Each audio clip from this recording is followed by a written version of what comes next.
Varicose veins తో బాధపడుతున్నారా? దసరా సందర్భంగా ఉచిత కన్సల్టేషన్, సర్జరీపై 20% వరకు డిస్కౌంట్. నమస్తే రమగారు. నమస్తే జయ. రమగారు, మనం విక్రమ బేతాళ సిరీస్ లో ఉన్నాం కదా. సో భోజుడు ఎట్లయినా సరే మొత్తం అన్ని మెట్లు ఎక్కి తెలుసుకోవాలనుకుంటా ఉన్నాడు కదా. తర్వాత ఏం జరిగిందండి? సింహాసన ద్వాత్రింశిక తర్వాత భాగంలోకి వచ్చాం. రెండో రోజు భోజుడు మళ్ళీ బయలుదేరాడు సింహాసనం ఎక్కటానికి. కొంత పరివారాన్ని తీసుకున్నాడు. ఆయన మంత్రి సామంతులు కూడా కథలు ఆసక్తికరంగా ఉన్నాయిగా బయలుదేరారు. మొదటి మెట్టు మీద కాలేసినప్పుడు మొదటి మెట్టు ఏం మాట్లాడలా, వినోదరంజితం చెప్పేసిందిగా. రెండో మెట్టు మీద కాలు పెట్టంగానే అక్కడున్న సాలభంజిక మాట్లాడడం మొదలుపెట్టింది. ఏమిటి భోజరాజా, ఉత్సాహంగా ఉన్నావు? ఎక్కేద్దామనేనా సింహాసనం? నీకు విక్రమార్కుడు అంత ఉందా? లేదు కదా. అయినా కూడా నువ్వు ఎక్కి నీ శక్తియుక్తులు ఏమిటో తెలుసుకోవాలని అనుకుంటున్నావు కాబట్టి విక్రమార్కుడి సాహసమే కాదు, ఆయన బుద్ధి కుశలత, ఇతరులకి సహాయం చేసే ఆయన గుణము, ఆయన దానము, సౌశీల్యము, ప్రజల పట్ల ఆయనకుండే అనురక్తి, అవన్నీ కూడా విశేషమైనవే. నువ్వు దాని గురించి నువ్వు తెలుసుకోవాలి అని చెప్పింది. ఈ ప్రతిమ పేరు మదనాభిషేకం. మదనాభిషేక ప్రతిమ. అయితే ఈ మదనాభిషేకం ఏం చెప్పిందంటే, విక్రమార్కుడు ఉన్న ఈ ఉజ్జయినికి కొంత దూరంలో బృహదారణ్యకం అని ఒక అద్భుతమైన అరణ్యం ఉండేది. ఈ అరణ్యం నుంచి ఒక ముని, ఒక ఆయన రోజు విక్రమార్కుడికి ఒక పండు తీసుకొచ్చి ఇచ్చేవాడు. ఒకసారి తెచ్చేవాడు. ఆయన ఒక పండు తీసుకొస్తే ఈయన అది నిమ్మపళ్ళు. ఈ పండుని ఒక బుట్టలో పెట్టి పక్కన పెట్టేవాడు. రోజు పండు వచ్చేది, రోజు పండు పక్కన పెట్టేవాడు. ఒకనాడు ఏమైంది, ఒక కోతి ఆస్థానం లోపలికి ప్రవేశించింది. వరుసగా ఒకదాని మీద ఒకటి పెట్టబడి ఉన్న ఈ బోలెడని నిమ్మపళ్ళని చూసేసరికల్లా ఒక పండు చేత్తో పుచ్చుకుంటే కోతులు మనుషుల్లాగానే వాటిని ఇట్లా చెక్కు తీయడానికి ప్రయత్నం చేస్తాయి. ఈ ఒలిచేసరికల్లా అందులోంచి మణులు రాలిపడ్డాయి. విక్రమార్కుడు ఆశ్చర్యపోయాడు. మణులు రాలిపడ్డం ఏమిటి? నిమ్మకాయలో మణులు ఏమిటి చూద్దామని అన్ని నిమ్మకాయలు ఒలిచారు. అన్నిటి నిండా మణిమాణిక్యాలు, వెలలేనివి, చాలా ఖరీదైనవి. ఆయన చాలా ఆశ్చర్యపోయి మర్నాడు ఆ ముని వచ్చినప్పుడు ఆ మునిని అడిగాడు, అయ్యా మీరు ప్రతిరోజు నాకు ఇలా పండ్లు తెచ్చి పెడుతున్నారు, ఈ పళ్ళల్లో మణిమాణిక్యాలు ఉన్నాయి, ఏం ఆశించి మీరు ఇన్ని మణులు మాణిక్యాలు నాకు తెచ్చిస్తున్నారు, మీకేం కావాలి అని అడిగితే ఈయన ఏమన్నాడు, రాజా నేను ఒక ప్రత్యేకమైన పూజా విధానంలో ఉన్నా. ఒక రకంగా ఇది కాళీ ఉపాసనే. ఈ దేవాలయంలో ఉపాసన కాకుండా నాకు శ్మశాన ఉపాసన ఉన్నది. ఈ బృహదారణ్యానికి ఆనుకొని నగరానికి చివరిలో పెద్ద మహాశ్మశానం ఒకటి ఉంది. ఓకే, అక్కడ నేను యోగంలో ఉంటా. అయితే ఈ బృహదారణ్యంలో ఈ శ్మశానపు రెండో భాగంలో, అంటే ఇప్పుడు అది ఎట్లా ఉంది, అరణ్యానికి ఆనుకొని శ్మశానం ఉంటే రెండో భాగంలో చివరి భాగంలో ఊరికి దగ్గరగా ఉన్న చోట నేను యోగంలో ఉంటా. అరణ్యానికి దగ్గరగా ఉన్న శ్మశానపు చివరి భాగంలో ఒక పెద్ద మోదుక చెట్టు. ఆ చెట్టుని పట్టుకుని ఒక భేతాళము వేళ్లాడుతూ ఉంటుంది. భేతాళం అంటే ఒక మానవ శరీరం, కంకాళం అంటే ప్రేతం అంటాం. కంకాళం బాడీ, డెడ్ బాడీ అన్నమాట. ఎంతో కాలంగా వేళ్లాడుతుంది. నువ్వు ఈ శ్మశానంలో అమావాస్య నాటి అర్ధరాత్రి వచ్చి ఈ కంకాళాన్ని తీసుకొచ్చి నాకు శ్మశానపు రెండో భాగంలో, నేను యోగంలో ఉన్నాను కదా, అక్కడ పెద్ద క్రియ చేసుకుంటున్నా, అక్కడికి తెచ్చివ్వాలి. అది తెచ్చిపెట్టు చాలు, నాకు ఇంకేం చేయక్కర్లాను. ఈ సహాయం కావాలి, ఈ పనికి పరమ సాహసికుడైన వాడు కావాలి, సామ్రాట్టు కావాలి. నువ్వు సామ్రాట్టువి, సాహసికుడివి, పైగా బ్రాహ్మణ జన విధేయుడు, మునిజన విధేయుడివి నువ్వు. అందుకని నిన్ను ఈ కోరిక కోరటానికే నీకు బహుమతిగా ఈ మణులు మాణిక్యాలు ఇచ్చానన్నాడు. ఈయనకు ఆశ్చర్యం వేస్తుంది. శ్మశానంలో పూజ ఏమిటి, ఇదేమిటి, కంకాళం ముట్టుకోవటం ఏమిటి, మామూలుగా ప్రేతం ముట్టుకోవటం అంటే అది విపరీత క్రియ, అది పనికిరాదు, ఇటువంటి పూజా విధానం సరైనదేనా? ఇలాంటి ప్రశ్నలు రాలా ఆయనకి. ఒక ముని, తపస్వి, తాపసి, ఆయన ఏది అడిగితే అది చేయాలి. ఒప్పుకున్నా, నీకేం కావాలి అని అడిగా, ఆయన ఇది కావాలి అన్నాడు, చేయవలసిందే. భట్టికి చెప్పాడు. ఈయన ఒక తాపసి, ఇగో ఇది వ్యవహారం. భట్ అన్నాడు, ఇందులో ఏదో ఉన్నది మర్మం, జాగరూకుడుగా ఉండు. ఈయన ఒంటరిగా వెళ్ళాలి, కేవలం కత్తి మాత్రం తెచ్చుకోవాలి, ఇంకేం లేవు, సైనికులు లేరు, భట్టి లేడు. ఈయన అర్ధరాత్రి పూట శ్మశానంలోకి ప్రవేశించాడు, నడవటం మొదలుపెట్టాడు. వెళ్తే ఆ చిట్ట చివర మోదుగు చెట్టుకి వేళ్లాడుతూ కంకాళం కనపడింది. దారంతా చితులు ఎన్నో, కొన్ని ఇంకా మండుతున్నవి, కొన్ని మధ్య మధ్యలో అయిపోయిన తర్వాత మధ్యలో శరీరాలు ఇట్లా లేచి నిలబడతాయి. ఈ మిగిలిన పాతి పెట్టబడిన శరీరాల్ని ఆశించి కొన్ని గోమాయువులు, రకరకాల జంతుజాలాలు తిరుగుతాయి. పిశాచ గణాలు తిరుగుతాయి శ్మశానంలో రాత్రిపూట. ఢాకినీ గణాలు తిరుగుతాయి. భైరవ గణాలు కూడా తిరుగుతూ ఉంటాయి. వాటి మధ్యలో నుంచి నడుచుకుంటూ పోయాడు. వెళితే మోదుగు చెట్టు కనపడింది. చెట్టు ఎక్కాడు. ఆ కంకాళాన్ని ఎత్తి భుజం మీద వేసుకున్నాడు. పక్క పక్క పక్క పక్క పక్క నవ్వటం మొదలుపెట్టింది. కంకాళం అంటే మృతదేహం కదా, అంటే అందులో ఏదో ఉన్నది శక్తి. ఈయన నిశ్శబ్దంగా ఉన్నాడు. శ్మశానానికి వెళ్ళేటప్పుడే యోగి ఏం చెప్పాడు, ఈయనకి మాట్లాడకూడదు, నువ్వు నిశ్శబ్దంగా ఉండాలి. సరే కామ్గా ఉన్నాడు. వేసుకోగానే అప్పుడు ఈ భయతాళం మాట్లాడడం మొదలుపెట్టింది. ఓ రాజా, పరమసాహసికుడివి నువ్వు. ఇక్కడి నుంచి అక్కడ దాకా నన్ను మోసుకుంటూ నడవాలి కదా నువ్వు. ఎంత కష్టం. అయితే నీకు మార్గాయాసం తెలియకుండా ఒక కథ చెప్తా. ఈ కథలో చివరిగా ఒక ప్రశ్న వేయబడుతుంది. సమాధానం తెలిసి చెప్పకపోతే నీ తల 1000 వక్కలవుతుంది అని చెప్పాడు. ఇప్పుడు ఈయన మాట్లాడకూడదు. లెక్క ప్రకారం మాట్లాడితే పని పాడైపోతుంది. అవును. మాట్లాడకపోతే చెయ్యి తలకాయ పగిలిపోతుంది అంటాడు ఈ భయతాళుడు. సరే ఈయనేమనలా.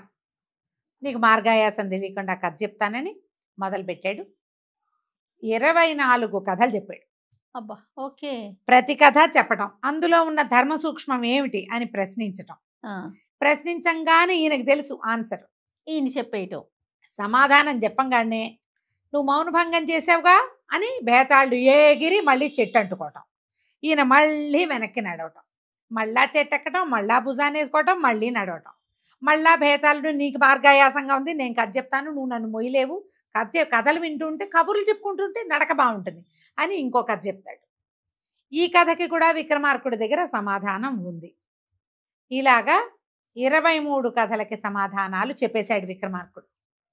24వ కథ మనం చెప్పుకుందాం. ఈ 23 కథలు, ఈ కథల్లో కొన్ని కథలు మనం ఇంతకుముందు చెప్పుకున్నాం, కొన్ని కథలు చెప్పలేదు.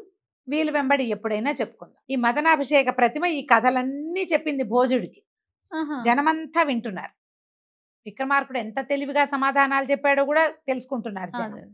అయితే 24వ కథ ఏమిటంటే, పూర్వం ఒక రాజుగారు, దేశాటన అవన్నీ ఆసక్తి. ఆయన చిన్నప్పుడు ముందంతా ఒకడే వెళ్ళేవాడు. తర్వాత వివాహం అయ్యాక భార్యతో దేశాటన చేసేవాడు. కూతురు పుట్టాక కూతురుతో సహా దేశాటన చేసేవాడు. భార్య, భర్త, కూతురు ముగ్గురు దేశాటనకి బయలుదేరారు. అయితే మధ్యలో రాజుగారికి ఏదో ప్రమాదం వాటిల్లి ఆయన మరణించాడు. రాణి, యువరాణి ఇద్దరు వెనక్కి తిరిగి వెళ్ళడం వాళ్ళ వల్ల గాల. సరే వాళ్ళు ఏం చేశారు, ఇక ఏ అడవుల్లో వెంబడో ఇక తిరుగుతూ ఉండిపోయారు. అడవుల్లోనే ఉన్నారు. ఈ తల్లి కూతురు ఉన్న అడవిలోకి ఒక రాజుగారు, ఆయన కుమారుడు వేటాడడానికి వచ్చారు. రాజుగారికి భార్య లేదు, భార్య గతించింది. కుమారుడు పెద్దవాడే, వివాహయోగ్యమైన వయసు ఉన్నవాడు. రాజుగారికి పెళ్లి సంబంధాలు వస్తున్నాయి, కుమారుడికి పెళ్లి సంబంధాలు వస్తున్నాయి. ఇద్దరు అడవిలోకి వెళ్ళారు. వెళ్తే ఏమైంది, ఒక పెద్ద చెరువు ఉంది అక్కడ, మంచి పద్మ సరోవరం, దాని నిండా తామరలు ఉన్నాయి, ఎన్నో కొంగలు, బాతులు అవి ఇవి చాలా కనపడుతున్నాయి, చేపలు కనపడుతున్నాయి, తాబేళ్లు కనపడుతున్నాయి. మొత్తం అంతా చాలా మనోభిరామంగా ఉంది చెరువు. ఆ చెరువు వెంట ఈ మన ఒడ్డు దగ్గర వాళ్ళకి 2 మనుషులు నడిచిన గుర్తులు కనపడ్డాయి. బాగా పరిశీలించారు. పరిశీలిస్తే ఎవరో 2 మనుషులు మనకంటే ముందు వచ్చారు. సరే పరిశీలించిన తర్వాత రాజు కొడుకు ఇద్దరు బాగా అబ్జర్వ్ చేసి, ఇవి స్త్రీల పాదాలు, పద్మిని జాతి స్త్రీలు వీళ్ళిద్దరు, అంటే సౌందర్యవతులైన వాళ్ళు. అయితే బాగా చూసి పద్మిని జాతి స్త్రీలు ఎలా ఉంటారు, ఎక్కడుంటారు, అలాంటి వాళ్ళని వివాహం చేసుకుంటే జీవితం ఎంత బాగుంటుంది, వాళ్ళకి పుట్టే సంతానం ఎంత పరమాద్భుతమైంది వస్తుంది, ఇవన్నీ మాట్లాడుకున్నారు. ఉత్తమ సాముద్రిక లక్షణాలు ఉన్న కన్యల్ని గనక వివాహం చేసుకుంటే సంతానం బాగుంటుంది. అప్పుడు రాజు అన్నాడు, ఎవరినో ఎందుకు చేసుకోవాలి, ఈ అడవిలో 2 స్త్రీలు ఉన్నారు, ఒంటరిగా ఉన్నారు, వీళ్ళనే వివాహం చేసుకున్నా. పెద్ద పాదాల జంట ఒకటి, చిన్న పాదాల జంట ఒకటి కనపడుతోంది. పెద్ద పాదాల జంటని ఉన్న అమ్మాయినేమో, పెద్ద పాదాలు ఉన్న అమ్మాయిని తండ్రి, చిన్న పాదాలు ఉన్న అమ్మాయిని కొడుకు పెళ్లి చేసుకుందాం అనుకున్నారు. బాగుంది. ఆలోచించుకున్నారు. ఆ కాలంలో పెళ్లిళ్ళు రాజులు ఇట్టాగే చేసుకునేవాళ్ళు. బోళ్ళు కథలు చెప్పుకున్నాం కాదు మనం. సరే ఇద్దరు కలిసి ఈ అమ్మాయిలని వెతకడానికి వెళ్ళారు. వెళ్ళేసరికల్లా వీళ్ళకి ప్రౌఢ వయస్క అయిన ఒక ఆవిడ, ఒక ప్రౌఢ, ఒక యువతి, అంటే ఒక కనిపించారు. 16 ఏళ్ల బాలాకుమారి ఒక అమ్మాయి, ఒక 34, 36 సంవత్సరాలు ఉన్న ఒక పెద్ద ఆవిడ మాట్లాడారు. పాదాలు చూశారు. పెద్ద పాదాలున్న అమ్మాయిని నేను వివాహం చేసుకుంటాను, చిన్న పాదాలున్న అమ్మాయిని కొడుకు వివాహం చేసుకుంటాడని ప్రకటించారు. వీళ్ళు ముందే ప్రతిజ్ఞ చేసుకున్నారు కదా, ప్రతిజ్ఞ ప్రకారం వివాహం చేసుకున్నారు. తీరా ఇక్కడికి వచ్చాక ఏమైంది? చిన్న పాదాలున్న ఆవిడ తల్లి, పెద్ద పాదాలున్న ఆవిడ కూతురు. ఓహో. ఇప్పుడు తల్లి కూతుళ్లలో కూతుర్ని తండ్రి, తల్లిని తల్లిని కుమారుడు వివాహం చేసుకున్నారు. ఓహో. ఇది చెప్పాడు భేతాళుడు కథ. వివాహం చేసుకున్నాక వాళ్ళు ఏం చేశారు? గాంధర్వ విధిని వివాహం చేసుకున్నారు, తమ రాజ్యానికి తీసుకుపోయారు. చాలా కాలం రాజ్యం చేశారు. వాళ్ళకి పిల్లలు పుట్టారు, వీళ్ళకి పిల్లలు పుట్టారు. ఇప్పుడు ఈ పిల్లలు ఒకళ్ళకొకళ్ళు ఏమవుతారు, వీళ్ళ వావి వరసలు ఏమిటి అని ప్రశ్నించాడు భేతాళుడు. అసలు వావి వరస ఏది ఈ పెళ్లిలో? ఎట్లా?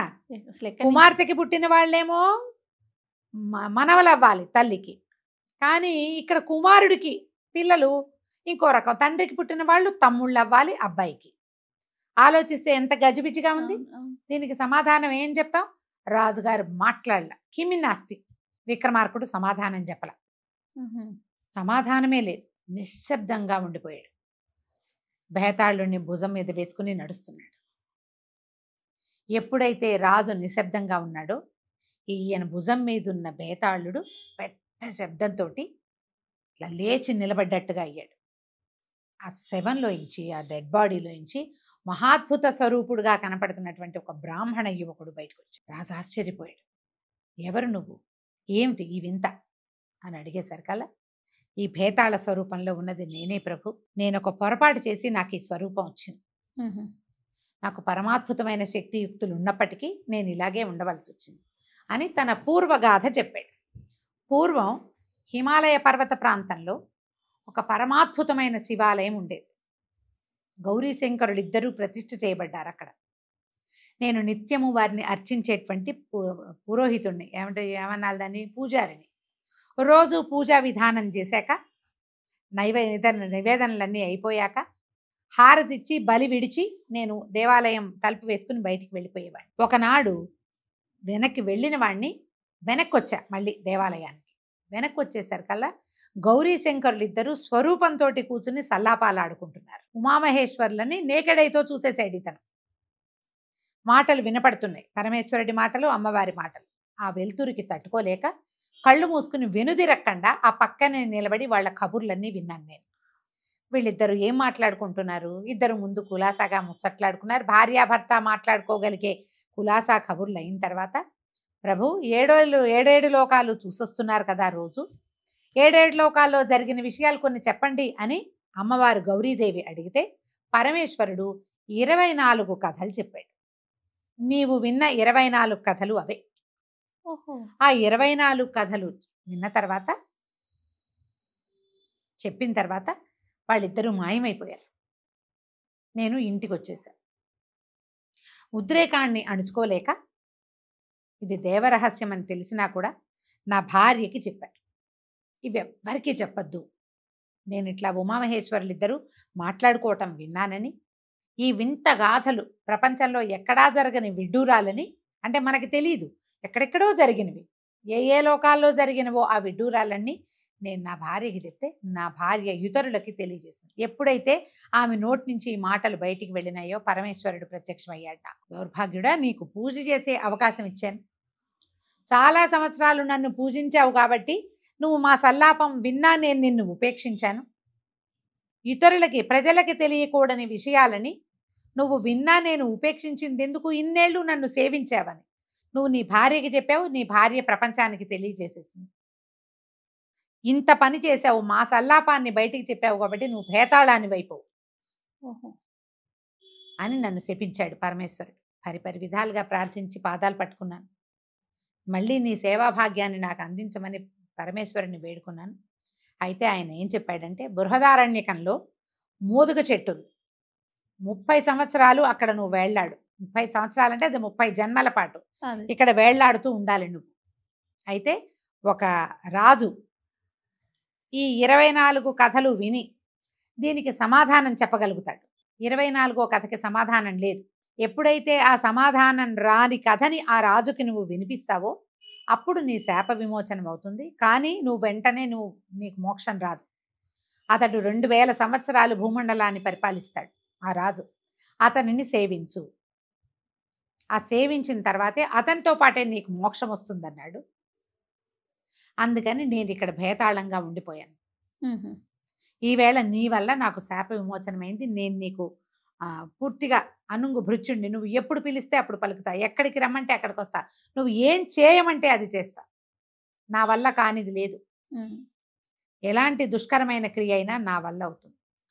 నేను నీకు వశుణ్ణయ్యాను అనేసరికల్లా ఈయన అన్నాడు, మరి భేతాళాన్ని తీసుకురమ్మన్నాడు కదా ముని, అతనికి మాట ఎట్లా తప్పని నేను? శవాన్ని తీసుకురావాలి, నువ్వు మాయమైపోయి ప్రత్యక్షం అయ్యావు, ఇలా అయ్యావు, ఇప్పుడు నేనేం చేయాలి అడిగేసరికల్లా ఈ భేతాళుడు అన్నాడు, ప్రభు అతను నేను అనుగ్రహించటానికి కాదు, నిన్ను బలివ్వడానికి చూస్తున్నాడు. ఆ యోగి తాపసి స్వరూపంలో ఉన్నవాడు, వాడు ఒక కాపాలికుడు. యోగి స్వరూపంలో నీకు కనపడ్డాడు. పరమసాహసికుడు అయిన నిన్ను గనక బలిస్తే అమోఘ వరాలు ఇస్తుంది అమ్మవారు. భట్టికి అమోఘ వరం లభించింది కదా, 2000 సంవత్సరాలు జీవించేది. అలాంటిది పొందటానికే అతని ప్రయత్నం చేస్తున్నాడు. నిన్ను సాష్టాంగ పడమంటాడు. సాష్టాంగ నువ్వు చేయగానే నిన్ను బలిస్తాడు. దానికి బదులుగా అతనిని బలివ్వు నువ్వు. నేను నీకు ఈ భేతాళ స్వరూపంలో నీ భుజాన్ని ఆశ్రయించుకుని ఉంటా. నన్ను తీసుకెళ్ళి అక్కడ అప్పచెప్పు. నమస్కారం చేయమన్నప్పుడు చేయొద్దు. ఆ యోగినే గనక నువ్వు బలిస్తే అమ్మవారు నీకు ప్రత్యక్షం అవుతుంది. నీకు ఉన్న వరాలతోటి ఇంకా అమోఘ వరాలు లభిస్తాయి అని చెప్పి ఈ స్వరూపంలో కనపడుతున్నటువంటి భేతాళుడు మళ్ళీ ఈ డెడ్ బాడీ రూపంలో ఈయన భుజం మీదకి చేరిపోయాడు. దీన్ని మోసుకుంటూ, ఈ భేతాళాన్ని మోసుకుంటూ విక్రమార్కుడు శ్మశానపు 2వ భాగానికి వెళ్ళిపోయాడు. ఆ భాగంలో అప్పచెప్పాడు. అప్పచెప్తే యోగి చాలా సంతోషించాడు. నీలాంటి సాహసికుడిని నేను చూడలేదు. నీ అంతటి వాడివి నువ్వే. నీకు ఎంతో కరుణ లభించింది అమ్మవారిది. ఆ భేతాళాన్ని ఇక్కడ పడుకోబెట్టాను, ఒక ముగ్గులో పడుకోబెట్టించాడు. ఈ భేతాళుడు వశమవుతాడు. ఈ విక్రమార్కుడిని బలి ఇవ్వటం వల్ల అమ్మవారు ప్రత్యక్షం అవుతుంది. నువ్వు ఇక్కడ పడుకుని ప్రదక్షిణ నమస్కారం చేయి. ముందు దీనికి ప్రదక్షిణ చేయి, తర్వాత పూర్తిగా నేల మీద సాష్టాంగం పడు, నమస్కారం చేసుకుని నువ్వు వెళ్ళిపోవచ్చు. నేను నా పూజ పూర్తి చేసుకుంటాను అన్నాడు. అలాగేనని ఈ భేతాళాన్ని పడుకోబెట్టిన ముగ్గు చుట్టూతా ప్రదక్షిణ చేసి వచ్చాడు విక్రమార్కుడు. చేసి సాష్టాంగానికి పాదాల మీద ఊరికే మోకాళ్ళ మీద కూర్చుని దండం పెట్టిపోయాడు. యోగి అన్నాడు, అట్లా కాదు ప్రభు, సాష్టాంగం చెయ్యన్నాడు. ఈయన అన్నాడు, సాష్టాంగం అంటే ఎలాగండి, నాకు తెలీదు, నేను ఎప్పుడు ఇలాగే పెడతాను గుళ్ళో దండం అన్నాడు. యోగి అన్నాడు, కాదు ప్రభు, పడుకోవాలి నేల మీద, ఒక పాదం మీదకి ఒక పాదం ఎక్కించాలి, 2 చేతులు పొడుగ్గా చాపాలి. అలా నాకు రాదండి, నేను ఎప్పుడూ చేయలేదన్నాడు విక్రమార్కుడు. చాలా సింపుల్, చాలా సులువు, నేను చేసి చూపిస్తాను చూడండి అని యోగి ఏం చేశాడు, పడుకొని ఆ పక్క నేల మీద పొడుగ్గా పడుకుని కాళ్ళు చాచి ఒక కాలు మీదకి ఒక కాలు వేసుకుని 2 చేతులు ముందుకు చాపి నమస్కారం చేసి నుదుటిని కళ్ళని తాకిచ్చాలి, ఇట్లా ఇట్లా తాకిచ్చాలి. కిందకి పెట్టాడు. పెట్టంగానే ఈయన ఏం చేశాడు, ఓరలోంచి చంద్రహాసం తీసి ఒక్క వేటుతోటి ఈ యోగిని చాలా హతమార్చేశాడు. ఎప్పుడైతే ఈ యోగి తల తెగిందో రక్తం ధారలుగా వెళ్ళి ఆ భేతాళం మీద పడి పడంగానే పెద్దగా ఉరుములు మెరుపులు మెరిసినాయి, దేవదుందుములు మోగినాయి. అమ్మవారి ప్రత్యక్షమైంది. భద్రకాళీశ్వరు, నీకు ప్రత్యక్షం అవ్వడానికే ఉన్నాను విక్రమార్క నేను అని ఈ యోగిని బలిచ్చినందుకు నీకు ఏ వరం కావాలంటే ఆ వరం కోరుకో. విక్రమార్కుడికి ఏం కావాలి, నా రాజ్యం సుభిక్షంగా ఉండాలి, భూమండలం అంతా సుభిక్షంగా ఉండాలి, నేనెప్పుడూ ధర్మాచరణ మానకుండా ఉండాలి. ఇప్పుడు సహాయం చేస్తానని చెప్పాడు యోగికి. అవును, బేతాళం తెచ్చిపెట్టే వరకు ఓకే. ఈ తనని పిలిచిన యోగిని సంహరించిన తప్పు ఇది, సంహరించవలసే వచ్చింది. కాబట్టి ఈ యోగిని బ్రతికించు, ఇది మెచ్చుకోవాల్సింది కదా. మరి యోగిని బ్రతికించు. ముని ఆయన తపస్సిగా ఉన్నాడు, తపస్సు చేసుకుంటాడు. ఈ వరాన్ని ఇవ్వమని కోరుకున్నాడు. కాళికాదేవి సరేనని అమ్మవారు మాయమైపోయింది.